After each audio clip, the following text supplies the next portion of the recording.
familias o personas entre nosotros que pueden asistir, que pueden viajar con nosotros para, creo que es para finales de enero. Creo, si no me recuerdo mal, las fechas las podemos todavía modificar, pero estamos hablando a partir del 20-21 de enero.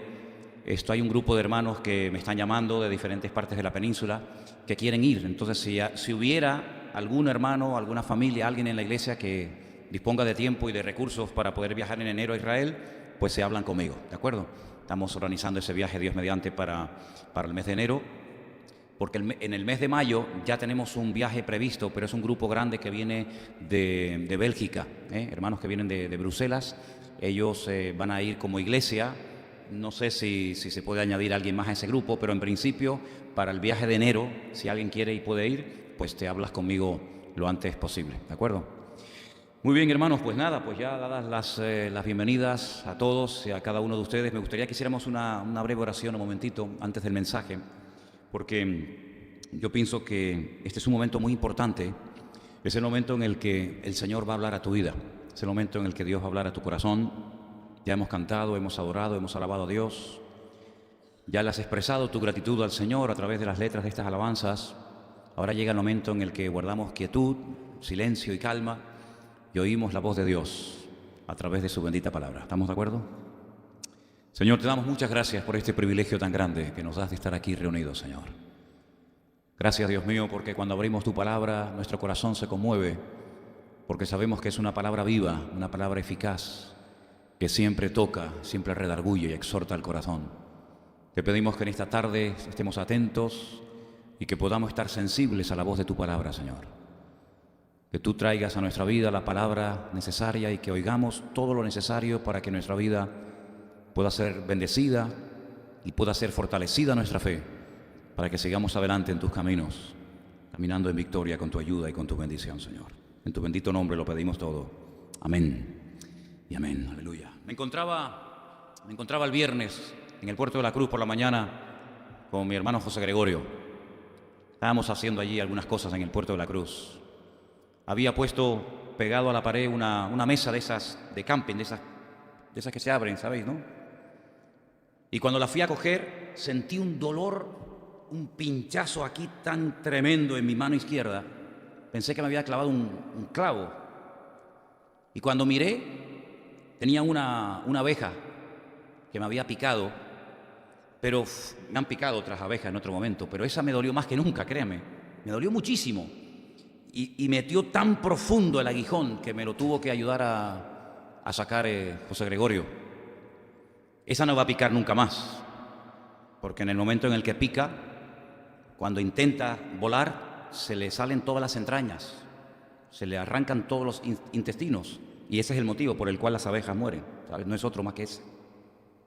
Todavía tengo aquí en esta parte un picor y como algo insensible, ¿no? Como algo que me duele, y parece que algo tan pequeño pueda causar momentáneamente tanto dolor, porque es muy molesto. Creo que incluso inyectan algo de veneno, ¿no?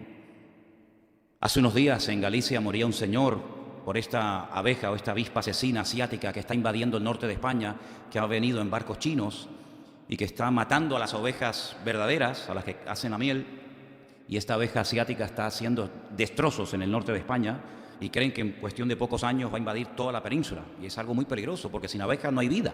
Parece mentira, ¿no? Sin abejas no hay vida.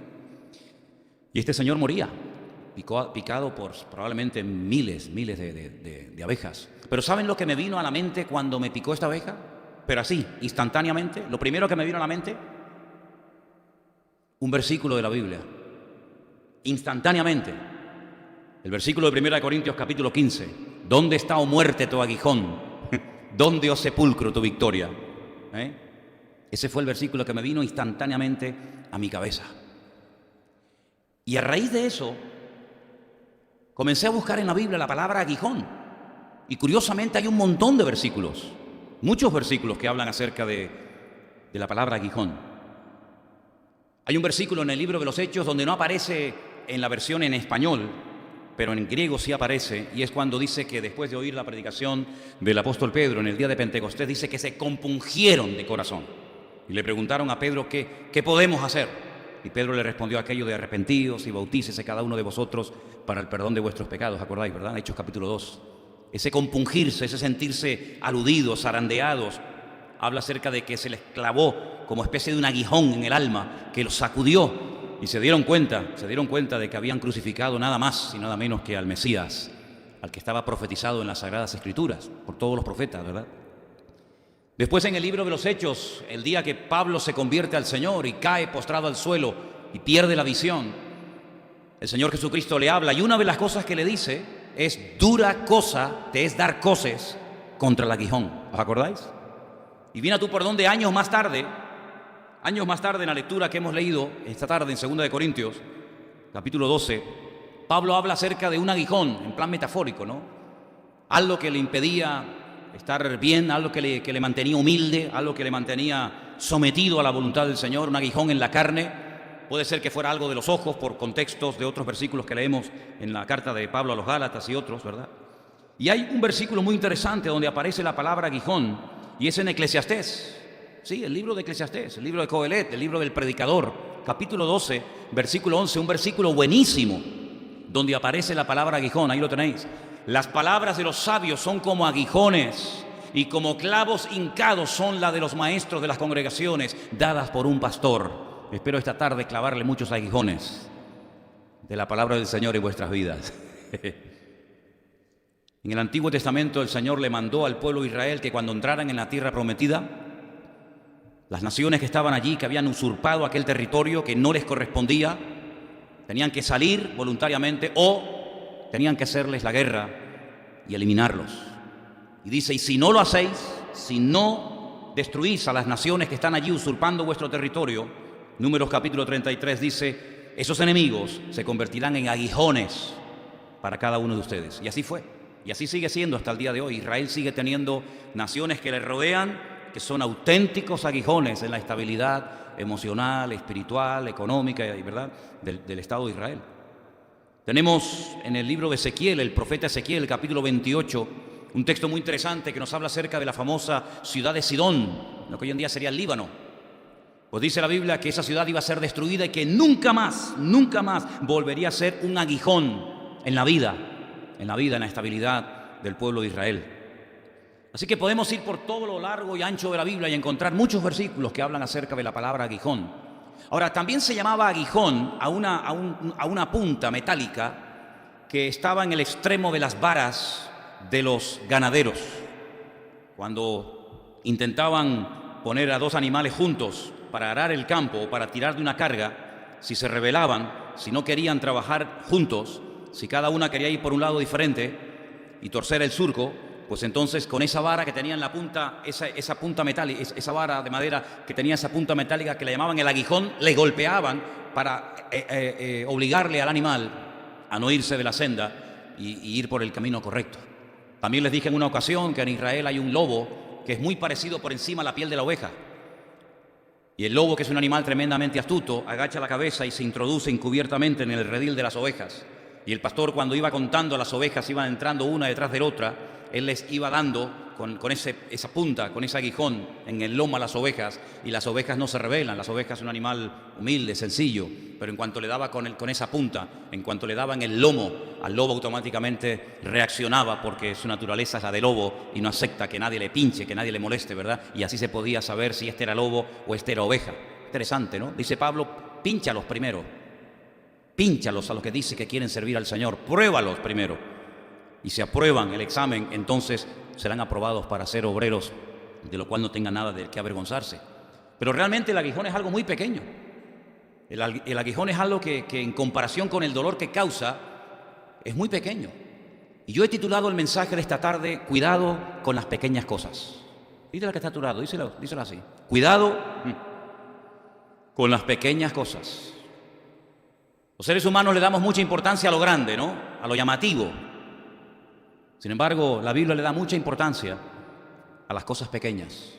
Encontramos un versículo muy interesante que todos ustedes conocen en una de las cartas que Pablo escribió, que dice: un poquito de levadura es capaz de leudar toda la masa. ¿Qué les parece, verdad?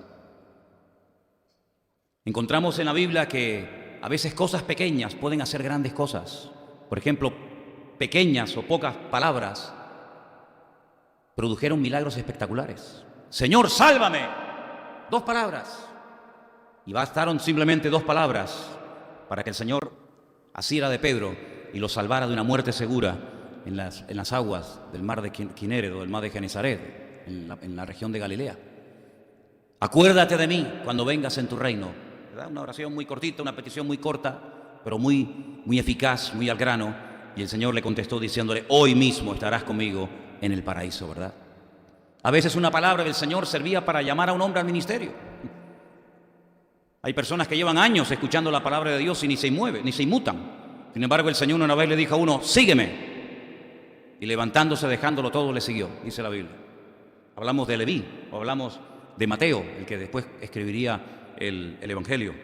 A veces pocos segundos pueden marcar una diferencia. El otro día oía una entrevista de una atleta española que no fue a las Olimpiadas porque llegó 1 segundo tarde de la persona que la había precedido. 1 segundo. ¿Qué es 1 segundo? Nada. Pero puede marcar la diferencia entre una medalla de oro, de plata, de bronce o quedar totalmente eliminado, ¿verdad? La Biblia nos enseña de que incluso a veces hay personas que no solamente dicen pocas palabras, sino son aparentemente poca cosa. Pero me llama la atención que la Biblia habla de hombres grandes, de gigantes, y también la Biblia habla de hombres pequeños, como por ejemplo Zaqueo, que dice que era un hombre pequeño de estatura, pero que el Señor le dijo, Zaqueo, date prisa, desciende, porque hoy yo quiero morar contigo en tu casa. Y dice que le recibió gozoso, y en medio de la comida se levanta y dice, Señor, si en algo he defraudado a alguno, se lo devolveré cuadruplicado, como decía la ley. Y la mitad de mis bienes a partir de hoy se la voy a dar a los pobres. Un pequeño hombre, pero que hizo grandes cambios en su vida. ¿Cuántos dicen amén? Cuidado con hacer tropezar a los pequeños, porque dice la Biblia que si alguno hace tropezar a uno de estos pequeñitos, mejor le hubiera sido atarse una piedra de molino al cuello y lanzarse a la mar que haberlo hecho tropezar. Cuando el Señor destruye las ciudades de Sodoma y Gomorra, donde vivía el sobrino de Abraham llamado Lot, dice la Biblia que él salió huyendo y los ángeles le dijeron, huye al monte porque hasta que no llegues a lo alto de la montaña no podremos hacer nada. Y él le dijo, no me va a dar tiempo de llegar a la montaña, permíteme ir a esa pequeña ciudad. Y me llama la atención que la Biblia habla de grandes ciudades y también la Biblia habla de pequeñas ciudades. Me gustaría pedirles a todos ustedes, si puede ser, que esta noche leyeran el capítulo 44 del libro del Génesis.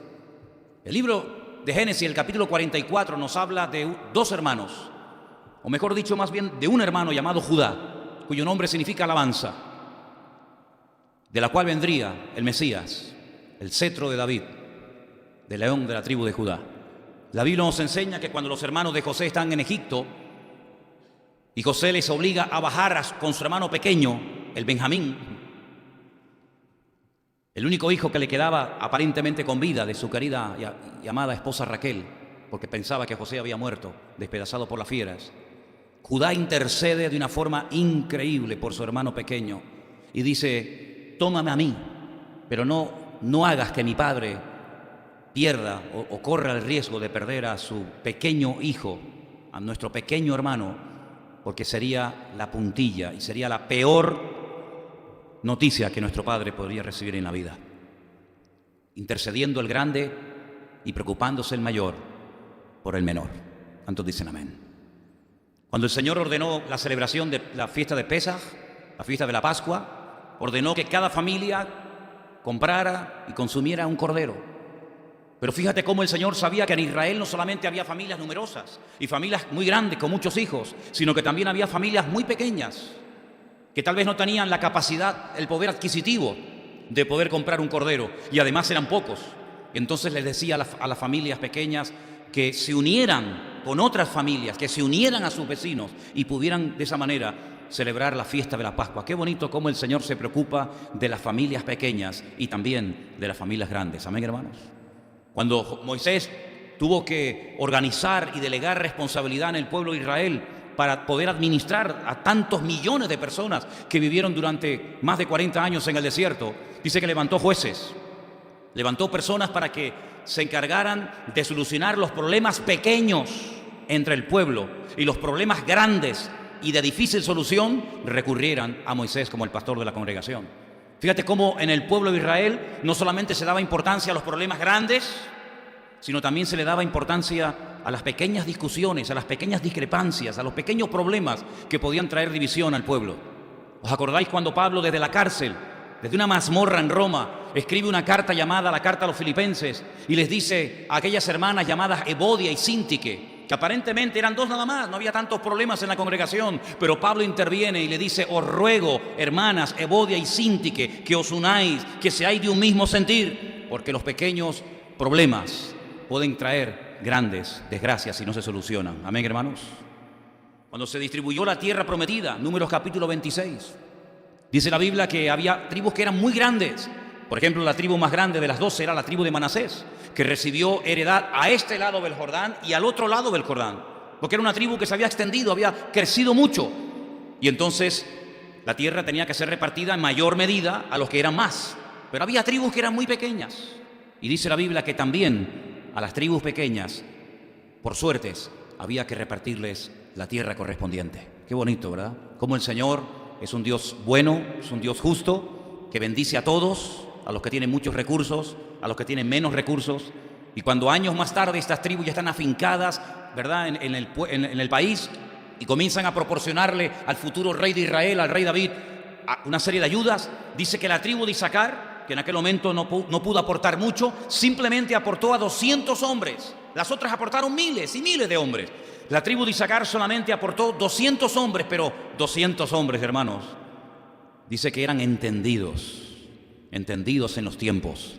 No eran guerreros, no eran personas tal vez con una puntería tremenda con el arco, con la jabalina, pero eran personas que entendían y sabían discernir los tiempos y sabían cuándo había que atacar y cuándo había que estar quietos y cuándo había que ir por el norte y cuándo había que atacar por el valle. Pequeños, pero bien unidos entre sí. Me llama mucho la atención que en Deuteronomio capítulo 1, una de las instrucciones que Moisés intenta interiorizar en la vida de los jueces del pueblo de Israel es que mucho cuidado con no ser imparciales a la hora de ayudar, a la hora de impartir justicia. Tienen que tratar por igual a los pequeños y a los grandes. No se dejen sobornar, no se dejen comprar, no estén a favor de unos porque tienen mucho poder y en contra de otros porque son minoría, sino que dice: traten a todos con justicia, tanto a los pequeños como a los grandes. Cuidado con las pequeñas cosas no solucionadas. Me llama mucho la atención que hay un personaje en la Biblia, que la Biblia habla mucho de él, es un personaje muy importante en la historia de Israel, nada más y nada menos que el profeta Samuel.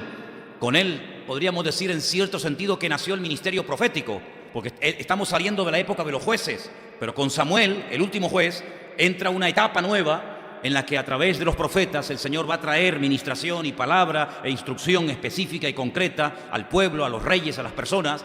Y dice que cuando es llevado no al templo, porque no existía, sino al lugar donde vivía en aquel tiempo el sacerdote Elí y donde estaba el arca de la alianza, dice que era muy pequeño de edad, pero no importa que fuera pequeño de edad, porque como compartí brevemente con ustedes el jueves, a pesar de que era muy niño, pequeño, la Escritura dice que el Señor se le revelaba y le hablaba con voz audible y le daba mensaje nada más y nada menos que para el sacerdote Elí y para sus hijos, Ofni y Fines, que lamentablemente en aquel tiempo estaban causando un testimonio pésimo en el pueblo de Dios.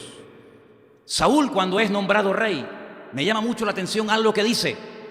Dice: yo soy de la tribu más pequeña de Israel. Y sabemos que era de la tribu de Benjamín. Dice: y no solamente soy de la tribu más pequeña de Israel, sino que además soy de una de las familias más pequeñas de la tribu de Benjamín. Y eso no fue un obstáculo, eso no fue un impedimento para que el Señor se manifestara a su vida y le diera el privilegio de ser nada más y nada menos que el primer rey de Israel. Y hermanos, ¿qué nos acuerda de Sama? ¿Os acordáis aquella serie que di hace tiempo llamada o titulada Personajes poco conocidos de la Biblia? ¿Os acordáis? No digáis que sí si no os acordáis, ¿eh? Cuando hablé de Sama, uno de los valientes de David, ¿qué hizo Sama? ¿Cuál fue la proeza por la cual pasó a la historia? ¿Cuál es su currículum? Dice la Biblia que se paró cuando todos huyeron, cuando vio venir al enemigo, él se quedó quieto en aquel pequeño terreno de lentejas y se jugó la vida por un pequeño terreno de lentejas. Pero él sabía que ni un trozo pequeño hay que dárselo al enemigo, sino hay que pelear la buena batalla y que el enemigo no gane ni lo pequeño ni lo grande. Porque si en lo pequeño el enemigo nos vence, seguramente en lo grande también lo hará el día de mañana. Y Sama pasó a la historia por jugarse la vida, por por defender un pequeño terreno lleno de lentejas. Primera de Samuel, capítulo 23. Proverbios, capítulo 30. Quiero que leamos ese versículo. Salomón, que era un hombre muy observador, disertó sobre muchas cosas. Y una de las cosas que le llamó la atención es sobre las 4 cosas más pequeñas, pero que llamaron tanto la atención de Salomón, que escribió en el Proverbio capítulo 30, verso 25, lo siguiente. Verso 24. 4 cosas son de las más pequeñas de la tierra, dijo Salomón, y las mismas son más sabias que los sabios. Verso 25. Las hormigas. Las hormigas. Pueblo no fuerte, pero que en el verano preparan su comida. Verso 26. Los conejos. Pueblo nada esforzado, pero que ponen su casa en la piedra. Verso 27. Las langostas, que no tienen rey y salen todas por cuadrillas. Y versículo 28. La araña, que atrapas con la mano y está en los palacios del rey. Fíjate, 4 cosas tan pequeñas: las hormigas, las langostas, los conejos y la araña. 4 cosas pequeñas, dignas de ser mencionadas nada más y nada menos que en uno de los proverbios del rey Salomón en la Escritura. Hay un versículo que, no sé si alguna vez lo habéis leído, supongo que sí, dice que las moscas muertas hacen heder el olor, el perfume del perfumista. Me cuesta un poco pronunciar este versículo, me traba un poco. Las moscas muertas hacen heder el perfume del perfumista. Me salió bien, ¿no?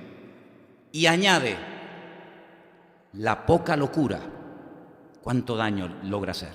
Una poca locura, ¿verdad? Una noche loca, el daño que puede hacer. Una loca decisión, las locuras que pueden hacer, ¿verdad? Así que, queridos hermanos, cuidado con no darle importancia a las cosas pequeñas, porque sin lugar a dudas también la tienen. En el libro del Cantar de los Cantares, que es un libro muy poco leído por muchos creyentes, pero que es un libro muy bonito, está en un estilo poético, poesía hebrea, hay 2 versículos que me llaman la atención donde aparece la palabra pequeña. Y dice que las zorras pequeñas destrozan las viñas. Efectivamente, no hace falta que se meta un oso, ni un leopardo, ni un rinoceronte, ni una manada de elefantes. Pequeños animales descontrolados, las pequeñas zorras se pueden meter, ¿verdad?, en las plantaciones, en las viñas, y pueden causar un destrozo terrible. Lo pequeño, si no lo controlamos, puede llevarnos a perder la bendición de Dios. Pero también en el último capítulo del Cantar de los Cantares se nos habla acerca de una chica, una pequeña joven, que aún no había llegado el momento de su desarrollo. Y dice, ¿qué haremos cuando pregunten por nuestra hermana y se den cuenta de que aún no se ha desarrollado? Y no habla de humillarla, no habla de avergonzarla, sino habla de rodearla, habla de cubrirla, habla de dedicarle tiempo, ¿verdad? Y fíjate qué importancia se le da en el Cantar de los Cantares a esta pequeña hermana, a esta pequeña joven que aún no había madurado en su vida. La Biblia dice que el Señor Jesucristo nacería en una de las pequeñas poblaciones de Israel, en uno de los pueblos más pequeños de Israel. Yo diría que hasta el día de hoy, Betlehem, la casa del pan, más conocido por Belén. Y tú, Belén Efrata, pequeña, de ti saldrá un guiador. El Señor Jesucristo nació en una de las localidades, en una de las poblaciones más pequeñas del pueblo de Israel. Y fíjate que la semilla más pequeña, no la más grande, sino la más pequeña, es la que le llama la atención al Señor y la utiliza para hablar de algo tan grande y de algo tan importante que si no lo tienes, dice la Biblia que es imposible agradar a Dios. Y me estoy refiriendo nada más y nada menos que a la fe. El reino de los cielos es semejante al grano de mostaza que un hombre tomó y sembró en su campo. Una pequeña semilla para hablar de algo tan poderoso y de algo tan importante en la vida de un creyente y de una iglesia como es la fe. La Biblia nos dice en Efesios capítulo 3 que Pablo se consideraba el más pequeño de todos los apóstoles. Y dicho sea de paso, fue el último. No solamente fue el más pequeño desde su punto de vista, porque dice que no se consideraba digno de ser llamado apóstol, porque en el pasado había perseguido a la iglesia, sino que además él habla de que fue el último apóstol. Si hoy en día se dan cuenta de la cantidad de apóstoles que hay, en todas partes hay miles de apóstoles. Si la Biblia dice que él fue el último y que los apóstoles fueron elegidos por el Señor, ¿cómo se atreven hoy en día tantos y tantos y miles en todas partes del mundo a llamarse apóstoles? Bueno, ellos sabrán. La carta de Santiago me llama mucho la atención porque hay 3 elementos pequeños que él destaca. Dice que los grandes barcos, y aquí vivimos rodeados de mar, vivimos en una isla, cuando ustedes ven esos grandes transatlánticos, esos ferries, ¿cómo se llama? Esos cruceros que llegan cada 2 por 3 aquí a Tenerife, que son realmente impresionantes de verlos, ¿verdad? El otro día había 3 en el muelle en Santa Cruz y estaban tan cerca que era algo inmenso ver aquellos barcos tan enormes. Pues Santiago dice en su carta, en el capítulo 3, que son controlados, son dirigidos de un lugar a otro por un pequeño timón. Y si no fuera por ese pequeño timón, se perdería el control y llegarían a hundirse. Por eso él dice que hay un pequeño miembro en el cuerpo humano que puede causar muchísimo daño, y es la lengua. Dice un pequeño miembro, el daño que puede llegar a ser en una vida, en una congregación, en un país, etcétera, ¿verdad? Y también habla de pequeños fuegos, ¿sabe? Una simple cerilla, una pequeña vela puesta en un monte, algo tan pequeño en proporción con las miles y miles de hectáreas, puede hacer que arda todo y desaparezca en cuestión de minutos. Un pequeño fuego puede hacer desaparecer todo un bosque. La Biblia nos enseña en el libro de Apocalipsis que en los últimos tiempos un personaje que lo conocemos todos muy bien, que se llama la bestia o el anticristo, marcará a todos, incluido también a los pequeños. Hacía que a todos, pequeños, grandes, etcétera, etcétera, fueran marcados. Y finalmente, en el libro del Apocalipsis encontramos también que en el capítulo 11, verso 18, un versículo muy lindo, y vamos a leerlo todos juntos, por favor, ahí lo tenéis, leedlo conmigo. Se airaron las naciones y tu ira ha venido, y el tiempo de juzgar a los muertos y de dar el galardón a tus siervos los profetas, a los santos y a los que temen tu nombre, a los pequeños y a los grandes, y de destruir a los que destruyen la tierra. Hermanos, el Señor no es injusto para olvidarse de lo que los pequeños han hecho, no solamente de lo que los grandes han hecho, que parece que llama mucho la atención y es lo que verdaderamente es importante, sino dice la Biblia que cuando el Señor venga en su segunda venida, Él va a recompensar y va a dar el galardón correspondiente tanto a grandes como a pequeños, porque Dios no es injusto. ¿Cuántos dicen amén? Al final vamos a leer otro versículo del libro de Job, pero quiero pararme aquí un instante. Tenemos la tendencia, los seres humanos, los creyentes también, como no, de darle a veces importancia a aquellos grandes pecados que cometíamos o que practicábamos asiduamente antes de conocer al Señor. Perdonen que mencione algunos, tal vez de los más notorios o de los más visibles, como puede ser la drogadicción, como puede ser el alcoholismo, como puede ser la idolatría, o como puede ser el robar o cualquier otro pecado, ¿verdad? Y parece que cuando llegó el Evangelio a nuestra vida y nos sacudió, nos compungió la palabra y nos abrió los ojos a una realidad, nos dimos cuenta de que esa vida no era agradable ante los ojos del Señor. Y nos dimos cuenta de que ese camino no es el que agrada al Señor para la vida de ninguno de nosotros. Y entonces pedimos que el Señor nos perdonara, pedimos que entrara en nuestros corazones, nos dio su capacidad, nos dio su presencia, nos dio su poder, nos dio su autoridad. Y hemos podido con su ayuda, gracias a Dios, poder dejar a un lado pecados tremendos que nos dominaron durante años antes de conocer al Señor, ¿sí o no? Pero ¿y ahora que somos creyentes? ¿Le seguimos dando la misma importancia al pecado que le dimos en su época, en su momento, cuando nos hablaron del Señor por primera vez? ¿Le damos importancia al orgullo?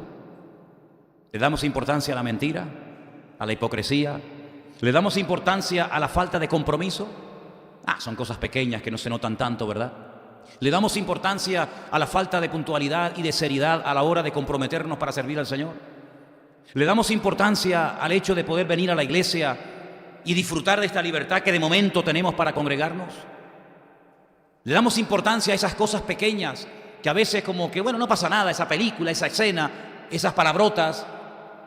Queridos hermanos, yo les he dado una pequeña lista, hay mucho más, pero yo les he dado una pequeña lista, una pequeña exposición de cosas pequeñas que en la Biblia se mencionan para que ustedes tengan presente de que el Señor le da mucha importancia no solamente a lo grande, a lo notorio, a lo visible, sino también a las cosas pequeñas que aparentemente pasan desapercibidas, pero desapercibidas tal vez ante los ojos de los hombres, pero jamás ante los ojos de Dios.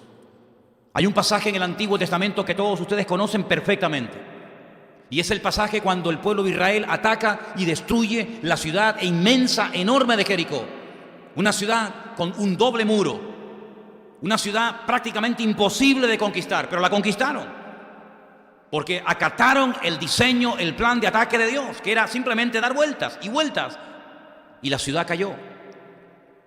A los pocos días tuvieron que ir a atacar una pequeña localidad, una pequeña ciudad, no tan imponente ni tan difícil de conquistar como fue Jericó.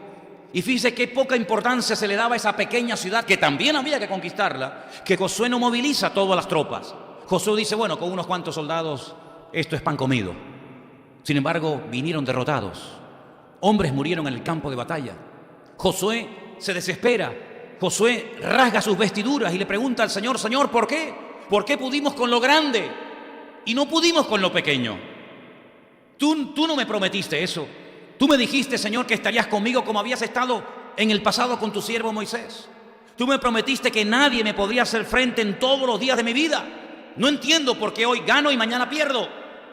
Josué sabía que aquello no era normal. Como tú tienes que aceptar que no es normal que un día estés bien y 4 mal. Como tú tienes que mentalizarte y interiorizar la gran verdad de que el Señor te ha dicho en su palabra, que tú tienes que ir de una victoria a otra superior y de una gloria a otra superior, y no una de cal y una de arena, y no una temporada buena y una temporada fatal, sino que hay un diseño y hay unos modelos en la palabra de Dios a través de personajes, a través de países, a través de números, etcétera, etcétera, que te muestran, te presentan un abanico de cómo Dios opera y cómo Dios trabaja en la vida de los seres humanos.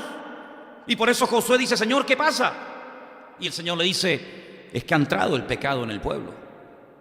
Y entonces volvemos al primer versículo que mencionaba esta noche. ¿Dónde está, oh muerte, tu aguijón? ¿Dónde, oh sepulcro, tu victoria? Y en el versículo siguiente dice que el aguijón del pecado, o el aguijón de la muerte, es el pecado. Es decir, donde hay pecado, donde hay desorden, donde no está la presencia y la santidad de Dios, automáticamente el diablo tiene cancha para moverse y para hacer lo que le dé la gana.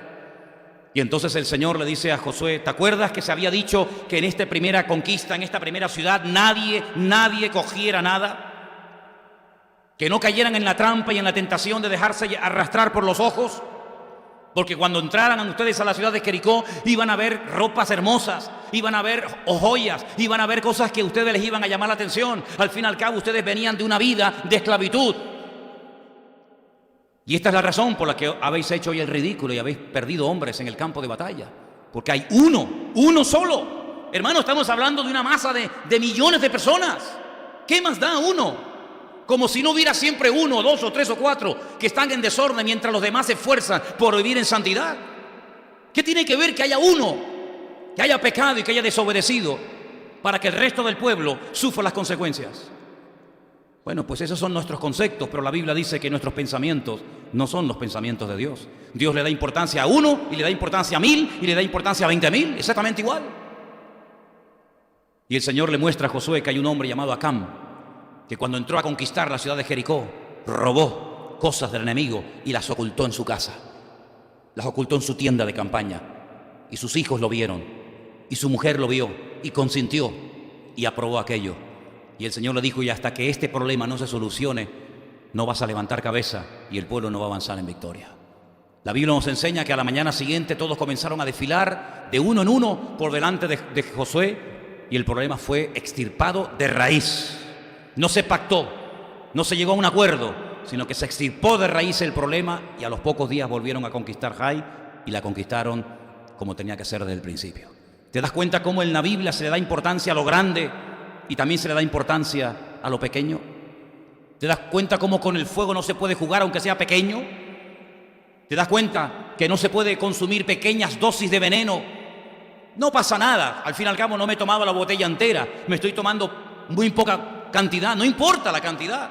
Hay cosas que no se pueden tocar, hay cosas que no se pueden ver, hay cosas a las cuales no te puedes abrir, ni poco, ni mucho, ni demasiado. No se puede simplemente. El Señor no le dijo a los primeros seres humanos que puso en este planeta llamado Tierra, bueno, de vez en cuando, cuando no aguanten más la tentación, vayan y peguen un mordisco al árbol prohibido y después no pasa nada. No, hay cosas que no se pueden hacer ni una vez, ni media vez, ni nunca. Y hasta que tú no te metas eso en la cabeza, vas a vivir una vida cristiana mediocre, vas a vivir una vida cristiana donde tú pones las normas y no te acatas, no te amoldas a la palabra de Dios. La Biblia dice no, y es no matarás, pero ni una vez, no adulterarás, pero No adulterarás, dice la Biblia. Y no cometerás adulterio y no tomarás el nombre de Dios en vano. Hay imperativos en la Biblia con los cuales no se puede negociar.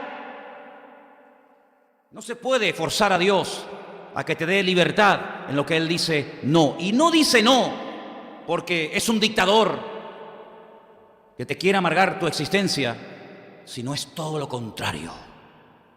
Como precisamente te ama tanto y no quiere que sufras, ni tú, ni tu familia, ni tus hijos, ni tu esposa, ni tu marido. Por eso Él muchas veces dice no, porque tal vez tú no puedes entender la repercusión, la gravedad de abrirte a esa pequeña cosa a la cual tú no le das importancia, pero el Señor le da una importancia tremenda. Mira, le da tanta importancia al pecado, hermano. Fíjate lo que te digo esto, Dios le da tanta importancia a este tema del pecado que a su propio hijo no lo perdonó. Fíjate lo que te digo, ni a su propio hijo lo perdonó, por más que fuera su hijo, sino que su hijo decidió libre y voluntariamente cuando oró en el huerto de Getsemaní: no se haga mi voluntad, sino la tuya. Es decir, alguien tiene que morir por la raza humana, porque no hay salvación, no hay esperanza para la raza humana, no hay nada que Dios que haya revelado al hombre, a través de lo cual el hombre, haciendo eso, se puede salvar. Ni siquiera la ley, fíjate lo que te digo. Porque dicho sea de paso, la ley no la puede cumplir nadie. Hay algunos que son tan soberbios, por no decir tan torpes, que creen que pueden cumplir la ley. Y la ley, te recuerdo, Salmo 19, es perfecta. Y la Biblia dice que nadie es perfecto, sino solamente uno, y ese es nuestro Dios. Y no hay justo ni aun uno, ni siquiera el que la recibió, ni siquiera el que la sabía de memoria, y fue el primer ser humano que hizo copias y copias y copias, y la intentó durante años y años enseñar al pueblo. Ni siquiera ese, el más cerca de Dios, el que hablaba con Dios cara a cara, el que tenía que ponerse un velo sobre el rostro de tanta gloria que llevaba encima, ni siquiera ese pudo entrar en la tierra prometida, porque pecó, y la paga del pecado es la muerte, y tuvo que morir antes de entrar en la tierra prometida. Ahora, si te crees superior a Moisés, a David, a Salomón, a Josué y a los profetas, intenta, pero la ley nadie la puede cumplir, absolutamente nadie, y menos en estos tiempos, en los que no se dan las condiciones mínimas para que más de 400 mandamientos de la ley se puedan cumplir. Aunque quieras, no puedes, porque para poder cumplirlos tiene que haber una serie de condiciones que hace 2000 años no se dan. Por lo tanto, no pierdas el tiempo. La pregunta entonces es, ¿entonces para qué Dios, para qué el Señor dio una ley que Él sabía perfectamente que el hombre no puede cumplir? Interesante pregunta, ¿verdad? Obvia, pues precisamente para que te des cuenta de que tú no la puedes cumplir. Así de claro. Te lo voy a poner tan difícil que por más que te esfuerces, al final vas a ser como ese hámster. ¿Has visto ese animalito que tiene esa rueda? Y empieza y corre, ¿y lo habéis visto? Y corre, y se cansa, no ha llegado a ninguna parte. Está en el mismo sitio. Y al final yo creo que se enfada tanto que termina comiéndose la rueda. Lo habéis visto, ¿no? Yo tenía un hámster que cada día se comía, ¿cómo se llama? Un rayo, ¿no? Un rayo de la rueda. Y al final se la rueda, ¡pum! Se enfadó con la rueda, pero nunca salió del sitio donde estaba. Ese es el ser humano, el que intenta, por esta forma, de este camino, por esta forma, y no hay manera. Y por eso tuvo que venir el Mesías, escrito en la palabra, el Cordero de Dios, que quita, no que cubre, que quita el pecado del mundo. Porque yo no quiero que Dios tape mis pecados, yo lo que quiero es que Dios me los quite. Y el único que los puede quitar es el Señor. Y por eso cuando Él vino y decide cargar el pecado de toda la humanidad, porque yo pregunto una cosa, si la paga del pecado es la muerte, ¿por qué David cuando pecó con la vecina no murió instantáneamente? ¿Por qué Abraham cuando mintió y dijo, no, dile que eres mi hermana, que no eres mi mujer, ¿por qué no murió si la paga del pecado es la muerte? ¿Por qué Adán y Eva cuando pecaron en ese momento no cayeron fulminados, muertos, si la paga del pecado es la muerte? ¿Por qué Salomón cuando comenzó a cometer todo tipo de inmoralidades sexuales en Jerusalén, que llenó todo el país de inmoralidad, ¿por qué no cayó muerto, fulminado? ¿Por qué? Ay, amigo, esa es la falsa seguridad que proporciona el pecado temporalmente. Pero ¿sabes qué? La paga del pecado es la muerte espiritual y física. La espiritual es instantánea, amigo. Por eso dice la Biblia a iglesias enteras, a comunidades enteras, ustedes tienen nombre de que viven, pero están muertos. ¿Y cuántas personas hoy en día se llaman cristianos, pero apestan a muerte porque no tienen comunión con Dios y porque viven en sus delitos y en sus pecados? Y aunque creen que por lo que tienen Dios está con ellos, a veces lo que tienen es la trampa en la cual han caído creyendo que la bendición de Dios es tener en vez de ser. Ahora fíjate qué curioso, cuando el Señor Jesucristo va a la cruz y carga el pecado de David, de Moisés, de Abraham, del tuyo, el mío y los de toda la humanidad, hasta Dios, hasta su propio Padre lo abandonó. No solamente los discípulos, no solamente los más cercanos a Él, sino que Él dijo: Dios mío, ¿por qué me has desamparado? Porque Dios se toma muy en serio el pecado, hermanos. Es simplemente por eso. Bueno, como es mi hijo, no pasa nada. Lo pequeño, si no lo superas, te puede llevar a lo grande. Es más, muchos de los que hoy en día están enredados en el pecado hasta arriba, empezaron por algo aparentemente muy insignificante, que no tenía importancia, pero se fueron enredando y enredando y enredando cada vez más, hasta que mira cómo están. Quiero leer con ustedes Job capítulo 8, versículo 7. Creo que es uno de los versículos más bonitos de toda la Biblia. El libro de Job es una maravilla. Es un libro lleno de frases, de versos, de versículos extraordinarios. Incluso sabéis que tenemos canciones que están basadas en el libro de Job. Pero Job capítulo 8, versículo 7 dice así: aunque tu principio haya sido pequeño, tu postrer estado será muy grande. ¿Cuántos dicen amén? Que no sea al revés. Empezaste muy grande y terminaste muy pequeño. Más bien todo lo contrario. Aunque tu principio haya sido pequeño, tu postrer estado será muy grande. Y yo quiero que en esta noche, ahí donde tú estás sentado, te preguntes a ti mismo: ¿qué cosas pequeñas todavía están en mi vida que no glorifican a Dios? Cierra tus ojos ahí donde estás, por favor. ¿Qué cosas pequeñas, aparentemente insignificantes,